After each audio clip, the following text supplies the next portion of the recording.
Maswerteng hapon po mga ka-STL, narito na po ang resulta ng STL Pangasinan para sa araw na to, 2nd draw November 19, 2024. Tuesday, naway ang mga natayaan nyo pong mga numero kanina ay manalo nawa ngayong hapong ito, 5 PM, kaya kunin nyo na po yung mga tickets, narito na po ang resulta.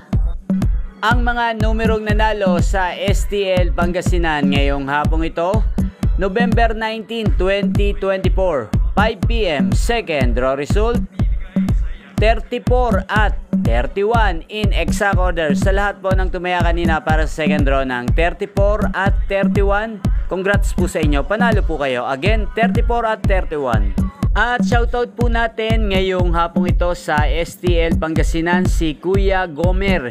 Kuya Gomer ng Pangasinan, shoutout po sa iyo, naway nasa maayos ka pong kalagayan at ang mga tinataya mong mga numero sa Pangasinan ay manalo nawa ngayong araw na to. At sa lahat po ng mga taga Pangasinan, shoutout po sa inyo. Inyo pong napanood ang resulta ng STL Pangasinan sa channel na to, Roderick Hernandez TV.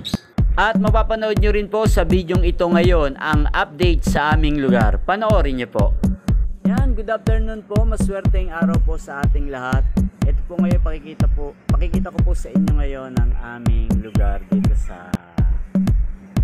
po sa amin.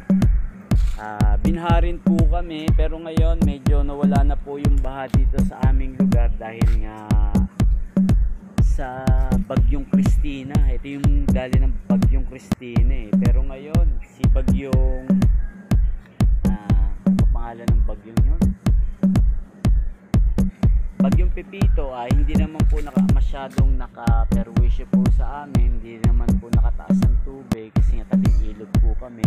At ito tong hindi ko alam kung makakasurvive ba tong puno ng balingbing, may mga bunga kaya lang medyo naano na po yung ugat niya na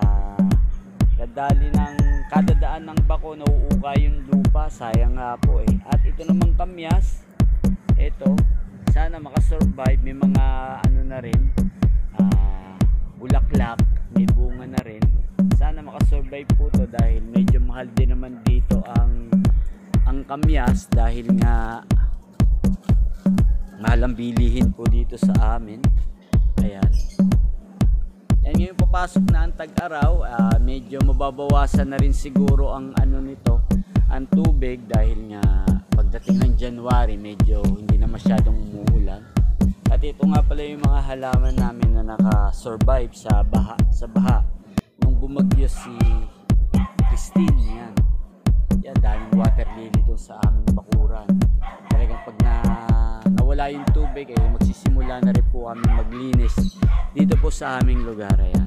Ito nga po hinarangan para hindi pumasok yung alon pag dumadaan yung bako. Yan, maraming salamat po sa inyong panonood sa aking channel. At sa lahat po ng aking mga subscribers, maraming salamat po. Ingat po tayong lahat. Thank you for watching.